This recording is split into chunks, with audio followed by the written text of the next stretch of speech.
Hello everyone, this is Manish Singh और आज हम पढ़ने वाले हैं अपनी आगे की कंटिन्यू क्लास। तो आज हम बात करेंगे डिस्टेंस एंड डिस्प्लेसमेंट के बारे में। ये भी काइनेमेटिक्स का एक पार्ट है। तो अब यहां पर हम देखते हैं।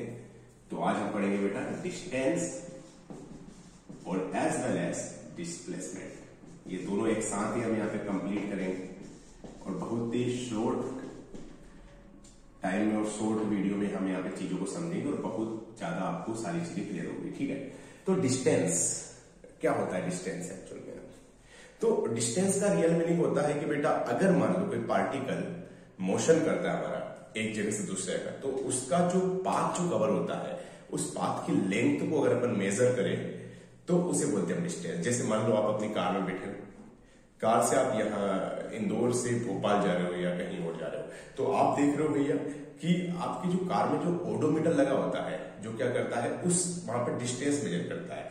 जैसे आपका यहाँ से आपका जो कार का जो रीडिंग दिखा रहा है वो 5000 दिखा रहा है, भोपाल पहुंचने के बाद आपको लगता है कि भैया उसमें 5200 हो गया, तो ये आपकी डिस्टेंस है जो आपने कवर की है। तो 5200 में से हम 5000 को माइनस करेंगे तो मतलब 200 किलोमीटर हम कवर कर चुके हैं। तो यहाँ पे बिल्कुल बेसिक कॉन्सेप्ट है कि डिस्टेंस का मतलब होता है actual length covered by the particle. Actual length covered by the particle मतलब किसी भी कण के द्वारा चली गई पथ की लंबाई को क्या बोलते हैं हम लोग? डिस्टेंस बोलते हैं। बात करें इसकी तो ये स्केलर क्वांटिटी होती है बेटा। स्केलर मतलब ये डायरेक्शन ही होती है। आप चाहे किसी भी टेढ़े मेढ़े रास्ते पे जाओ, बस आपको उसकी लेंथ को मेजर करना है और कुछ नहीं। तो यहां तक का सिर्फ क्लियर है। अब यहां से हम बात करते हैं scalar quantity as well as, अगर हम बात करें इसकी आगे तो ये स्केलर क्वांटिटी साथ इसको मीटर में नापते हैं, साथ में इसका डायमेंशन फार्मूला होता है एफ। ठीक है, और एक और चीज यहां पर ये है कि ये डिपेंड्स अपॉन पाथ। किस पे डिपेंड करती है बेटा? ये पाथ पे डिपेंड करती है कि कितना पाथ हमारे पार्टिकल ने कवर किया है। जैसे सपोज करो, मैं बेसिक एग्जांपल लेके समझते हैं इसको। जैसे आप यहां पर हो किसी पॉइंट ए पर और आपने यहां से ए से आप चले गए यहां पर बी पर, ठीक है, और आपने क्या सेमी सर्कुलर पाथ पे आपने मोशन किया है। इस पाथ की जो रेडियस है वो मान लिया अपन ने आप। तो अब देखो ए से बी पर गया तो आपने डिस्टेंस कितना कवर किया है कि आपने ये यहां से जितना भी पाथ अपन ने कवर किया है इस सारी लेंथ को अपन नापे। तो हम देखते हैं कि एक सर्कल की जो सरकमफेरेंस होती है वो एक्चुअल में होती है हमारी 2 पाई आर। तो हाफ सर्कल अगर अपन लेते हैं तो हाफ सर्कल की सरकमफेरेंस कितनी हो जाती है बेटा? पाई आर। तो इस केस में हमारी डिस्टेंस कितनी हो गई जो हमने मेजर की है? पाई आर। बिल्कुल बेसिक है। आई थिंक सो कि डिस्टेंस वाला कॉन्सेप्ट आपको समझ में आ गया होगा। अब यहां से हम बात करते हैं डिस्प्लेसमेंट की, और फिर इसमें बहुत सारे हम नंबर ऑफ क्वेश्चंस करेंगे जिससे आपको आइडिया लगे कि इसमें किस लेवल के क्वेश्चंस बन सकते हैं। ठीक है, तो आगे चलिए हम बात करते हैं। तो इसे मैं हटा रहा हूं। आई थिंक सो अगर आपको यहाँ पे इसको नोट करना है तो फिर से आप पॉज करके लिख सकते हैं। ठीक है, तो हम आगे बढ़ते हैं। एक एक पॉइंट में आपको यहाँ पे डिस्कस करेंगे हम लोग और समझेंगे कि क्या होता है सब कुछ। ठीक है, तो फिजिक्स आपको गेम लगने वाला है और हमारी जो सीरीज कंटिन्यू चलने वाली है वैसे आपको हर दिन कुछ नया सीखने को मिलेगा। तो बने रहिए हमारे साथ, और अगर आपको हमारा वीडियोस वगैरह अच्छा पसंद आ रहा हो तो प्लीज हमें लाइक कीजिएगा और हमारे चैनल को सब्सक्राइब कीजिएगा। तो चलिए आगे बढ़ते हैं हम लोग। तो नेक्स्ट वन है displacement.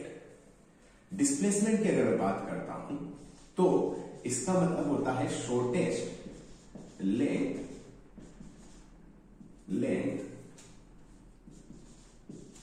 covered in a definite direction। मतलब किसी भी डेफिनेट डायरेक्शन में जो शॉर्टेस्ट लेंथ कवर होती है उसी को क्या बोलते हैं? Shortest length covered in a definite direction. ठीक है, अगर मैं बात करूं यहां पर तो ये एक वेक्टर क्वांटिटी होती है। वेक्टर क्वांटिटी होने के साथ साथ अगर हम बात करें इसमें और आगे तो इसको भी हम मीटर में नापते हैं। ठीक है, इसमें नापते हैं हम लोग, इसको मीटर में नापते हैं। साथ में एक और चीज याद रखें कि ये पाथ पे डिपेंड नहीं करती है, मतलब नेवर डिपेंड्स अपॉन पाथ। ये पाथ पे डिपेंड नहीं करती। तो फिर किस पे डिपेंड करती है बेटा? ये डिपेंड करती है इनिशियल एंड फाइनल पोजीशंस पर। किस पे डिपेंड करती है भैया? इनिशियल और फाइनल पोजीशंस पर। जैसे अगर मैं बात करूं, मान लो यहां पर आप थे, बिल्कुल हम अच्छे से आपको एक एक पॉइंट समझाएंगे। ये x1 y1 z1 कोऑर्डिनेट इस पॉइंट के, ठीक है। तो अगर मैं इस पॉइंट को हम P डिजाइन करें, यहां से हम चल के ऐसे जिग-जैग मैनर में चले गए और हम पहुंच गए किसी पॉइंट Q पर, जिसके जो कोऑर्डिनेट रखे x2 y2 एंड z2 देखे, ठीक है। अब अच्छा, हम यहाँ पे जिगजैग मैनर में गए, ठीक। तो जिगजैग मैनर में गए मतलब यहाँ पे जो डिस्टेंस तो इसने काफी सारा कवर किया है, लेकिन हमें निकालना है डिस्प्लेसमेंट। तो डिस्प्लेसमेंट की अगर मैं बात करूं बेटा, तो डिस्प्लेसमेंट मतलब अगर इन दोनों को एक में शॉर्टेस्ट लाइन से ऐसे मिला दूं, ठीक, तो ये जो लाइन की लेंथ है इसी को हम वेक्टर बोलेंगे, मतलब डिस्प्लेसमेंट बोलेंगे। और ये वेक्टर क्वांटिटी है जिसकी डायरेक्शन है P से Q। P is here initial position and Q is here final position. बहुत बेसिक है, कुछ नहीं है। तो अगर हम बात करें PQ डिस्प्लेसमेंट की, तो ये हो जाएगा बेटा फाइनल पोजीशन और ये हो जाएगा इनिशियल पोजीशन, ठीक है। हमारी अगली एक सीरीज आने वाली वेक्टर, उसमें भी आप काफी सारी चीजें पढ़ोगे, तो वेक्टर में भी हम सारी चीज डिस्कस करेंगे। अभी मैं सिर्फ ऐसे बता रहा हूं इसको। तो ये x2 फाइनल है, x1 इनिशियल, तो अपन इसको ऐसे लिख सकते हैं x2 माइनस x1 i के plus y2 minus y1 j के plus z2 minus z1 k के, ठीक है। तो ये इसका डिस्प्लेसमेंट हो गया। अगर मैं इसको यहां पर इसका मैग्नीट्यूड निकालूं, तो मैग्नीट्यूड कैसे निकालेंगे बच्चा? मैग्नीट्यूड निकालने के लिए बस कुछ नहीं करना है हम लोगों को। आई का जो कोफिशिएंट होता है उसका x2 माइनस x वर्ग स्क्वायर करो, जे का कोफिशिएंट होता है उसका भी स्क्वायर करो, जेड का कोफिशिएंट मतलब के का कोफिशिएंट होता है उसका भी स्क्वायर करो।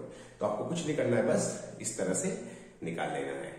जैसे मान लो कि कैसे बेसिक सवाल बन सकते हैं, जैसे मान लो कोई मच्छर है, वो आपकी मच्छरदानी में किसी होल से एंटर होता है, ठीक है। उसने आपको काटा, घुमा फिरा मच्छरदानी उसने पार्टी की, और पार्टी करने के बाद जब वो बाहर निकलता है, तो उस केस में क्या होता है कि भैया हमें सिर्फ इनिशियल और फाइनल पोजीशन से मतलब होता है, हमें कोई लेना देना नहीं है वो अंदर कितना मोशन हो गया, ठीक है। तो डिस्प्लेसमेंट कभी भी पाथ पे डिपेंड नहीं करता, इनिशियल एंड फाइनल पोजीशंस पे डिपेंड करता है, ठीक है।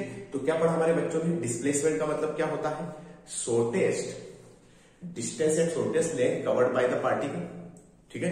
दूसरा अगर हम बात करें तो कैसी क्वांटिटी? डिस्प्लेसमेंट एक वेक्टर क्वांटिटी है, इसकी यूनिट मीटर होती है, डायमेंशन फार्मूला एल होता है, ठीक है। ये लिखना ज्यादा जरूरी है, लेकिन नेवर डिपेंड्स अपॉन पाथ, ये कभी भी पाथ पे डिपेंड नहीं करता। तो किस पे डिपेंड करता है बेटा? Only initial and final positions पर। याद है, समझ में आ गया, ठीक है। डिस्टेंस डिस्प्लेसमेंट अगर हम बात करें, तो अगर डिस्प्लेसमेंट को हम इन जनरल वन वर्ड में लिखें, ठीक है, तो डिस्प्लेसमेंट का मतलब होता है, याद रखें, डिस्प्लेसमेंट से हम विस्थापन भी कहते हैं हिंदी में, ये मतलब होता है फाइनल डेस्टिनेशन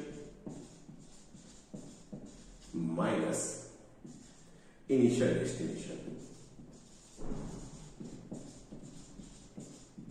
ठीक है। ये याद रखें, final destination minus initial destination. अब इसका रियल मीनिंग क्या है? देखो, फिजिक्स के जितने भी लॉज हैं, ठीक है, वो एक्चुअल में डिपेंड करते हैं हमारी रियल लाइफ से। जैसे बात करूं मैं डिस्टेंस की और डिस्प्लेसमेंट की, तो डिस्टेंस जो होता है वो हम रियल लाइफ में चलते हैं। जैसे आप अभी भी जग के पढ़ाई करते हो, रात को खूब सारी मेहनत करते हो, ठीक है, लेकिन उस डिस्टेंस को, इस पाथ पे आपने कितनी मेहनत की इसको कोई नहीं देखेगा। लोग सिर्फ आपकी फाइनल डेस्टिनेशन देखेंगे, आप कहां पर इनिशियल डेस्टिनेशन पे थे और आप कहां पहुंच गए।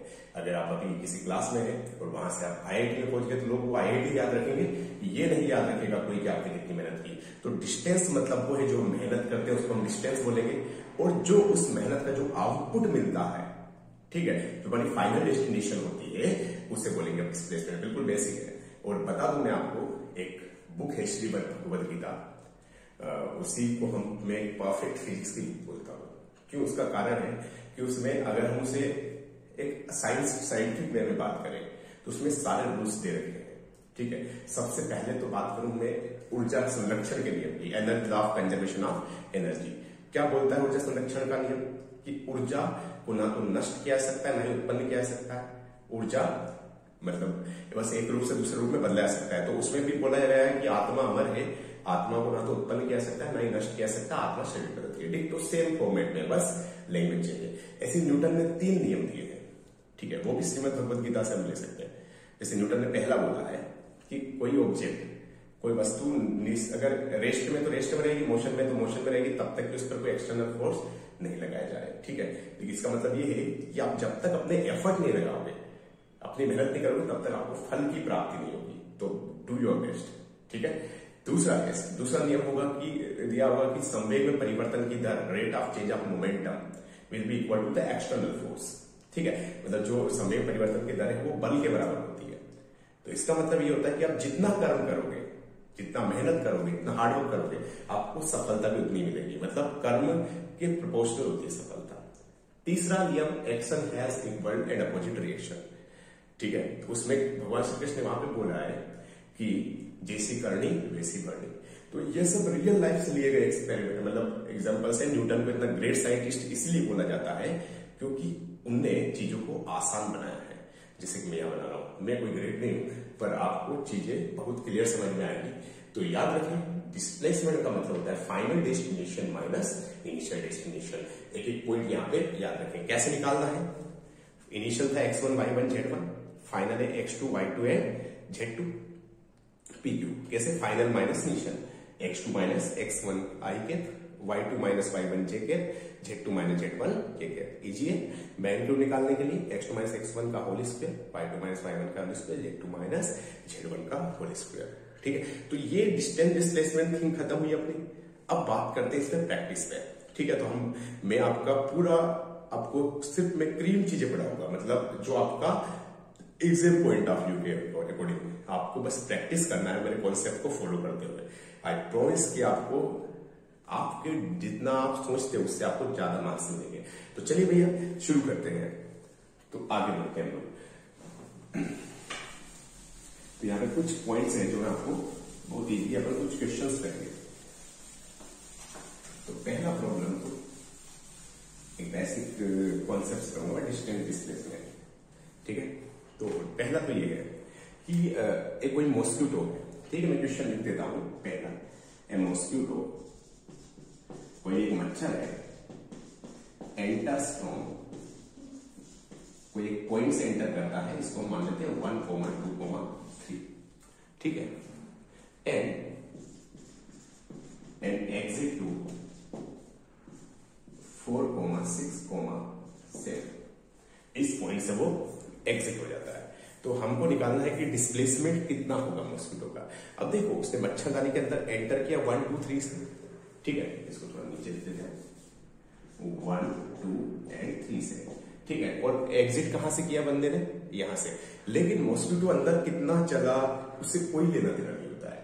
लेना देना बस इस बात से होता है कि वो कहां से एंटर किया और कहां पे जाके एग्जिट किया। तो देखते हैं अपन यहाँ पे क्या होता है। तो यहाँ पे अगर मैं बात करूं इनिशियल पोजीशन बेटा क्या दे रखा है? 1, 2, 3 फाइनल पोजीशन, 4, 6, 7। तो डिस्प्लेसमेंट निकालना है हमारे बच्चों को। तो डिस्प्लेसमेंट कैसे निकालेंगे हम लोग यार? तो displacement equal to final destination minus initial destination. बिल्कुल बेसिक है। तो फाइनल डेस्टिनेशन 4 माइनस 1 3 आई के, 6 माइनस 2 4 जे के, 7 माइनस 3 इट इज आल्सो 4 के। लिख लिया इस तरह से। ये एक्स कोऑर्डिनेट, ये वाई कोऑर्डिनेट, जे कैप। तो एक्स कोऑर्डिनेट में यूनिट जो एक्स एक्सिस में होता है उसे आई कैप बोलते हैं, वाई में जो होता है उसे जे कैप, और जेड में होता है उसे के कैप। बहुत बेसिक है। ठीक है, अब बात करते हैं इसके मैग्नीट्यूड की है। तो इसका डिस्प्लेसमेंट बोलते हैं इसको अपन। तो डिस्प्लेसमेंट तो इसको हम ऐसे बोल देते हैं। चलो इसको डी के ऊपर अपन ने वेक्टर लगा दिया, दिस इज डिस्प्लेसमेंट। अब मैं बात करूं यहाँ पे इसके मैग्नीट्यूड की। तो मैग्नीट्यूड कितना हो जाएगा बेटा? आप जानते हो 3 का स्क्वायर, डायरेक्ट लिख देता हूं मैं 9, 4 का स्क्वायर 16, 4 का स्क्वायर 16, कितना हो जाएगा? 132, 32 तो 41। तो √41 के समथिंग यहाँ पे हमारा डिस्प्लेसमेंट हो जाएगा। बहुत बेसिक है, कुछ है नहीं। तो हमारे बच्चों को बिल्कुल एकदम परफेक्शन से चीजों को ध्यान में रखना है। ठीक है, अब यहां से हम आगे बढ़ते हैं बेटा। तो ये तो पहला क्वेश्चन हो गया। Get ready for the next question. Her question में कुछ नया सीखने को, तो इसको बस फट से आप बस पाउस कीजिए और इसको स्क्रीनशॉट लीजिए and get ready for the next question number 2।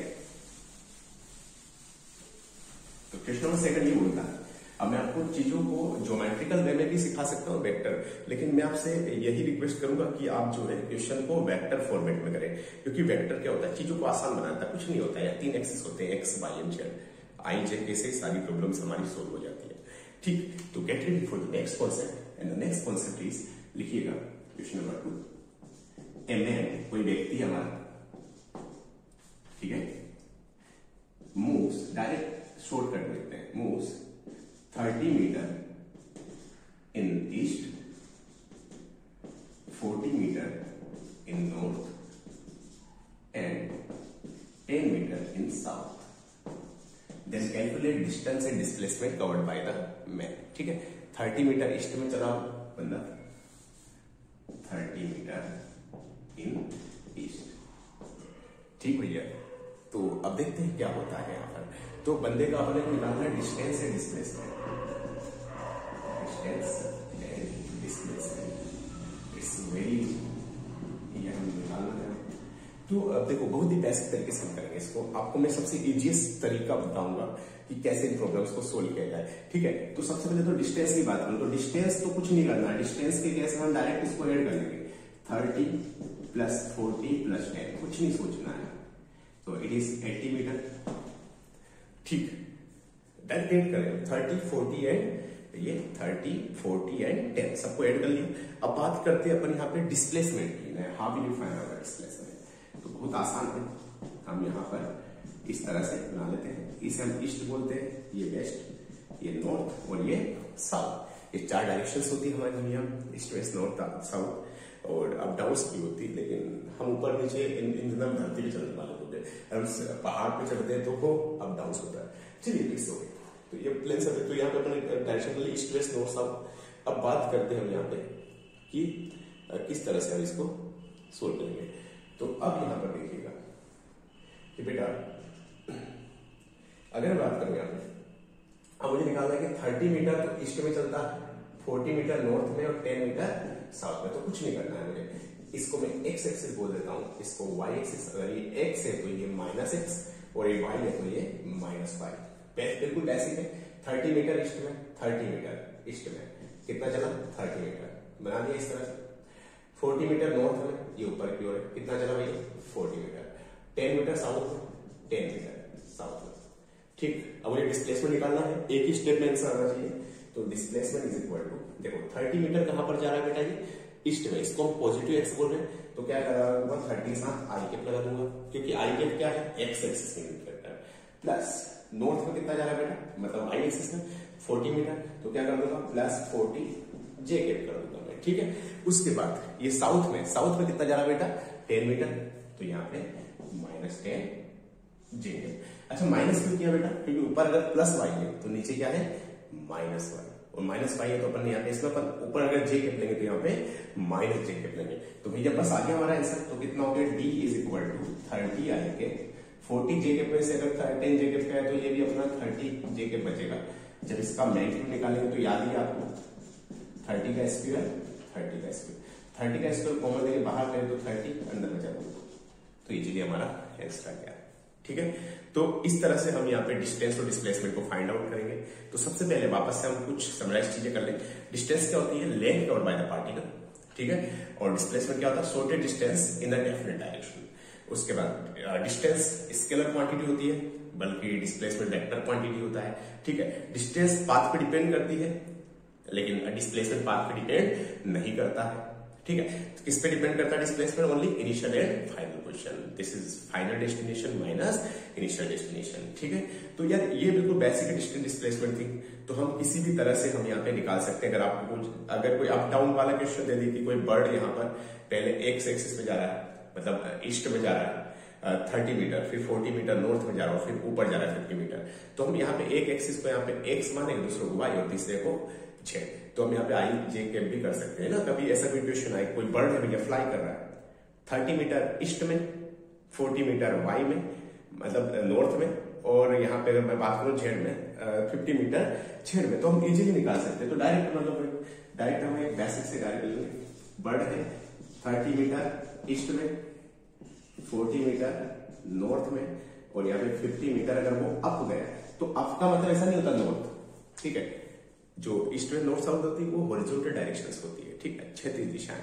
लेकिन अगर अप डाउन की बात करूं तो वो यहाँ पर बात करें तो अप और डाउन जो होते हैं ये एक्चुअली क्या होता है भैया, अप्स और डाउन जो होते हैं एक्चुअली जेड एक्सिस, मतलब एक अलग एक्सिस है जैसे ये, ठीक है। पहले ईस्ट में गया मान लो, चलो इसको ईस्ट में गए, ईस्ट में गया, फिर नॉर्थ में गया और फिर ऊपर गया। तो एक एक्स मानूंगा, एक को वाई मानूंगा तो एक को जेड। तो डायरेक्ट हम निकाल सकते हैं, कैसे निकालेंगे बेटा, डायरेक्ट डिस्प्लेसमेंट ऐड करने तो डिस्टेंस आ जाएगी 30 आई के 40 जे के प्लस 50 के के। तो डायरेक्ट यहां से इसका मैग्नीट्यूड निकाल सकते हैं अपन 900, ठीक है, 900, 1600 एंड 2500। तो इट इज अराउंड 5000 आएगा इसका। इसमें आप स्क्वायर करके ऐड कर ले सबको, तो ये आ जाएगा अपना 5000, मतलब 50√2 मीटर के अराउंड, ठीक है। बहुत बेसिक है डिस्टेंस डिस्प्लेसमेंट थी। तो आई थिंक सो कि आज का वीडियो हमारे बच्चों को समझ में आया होगा।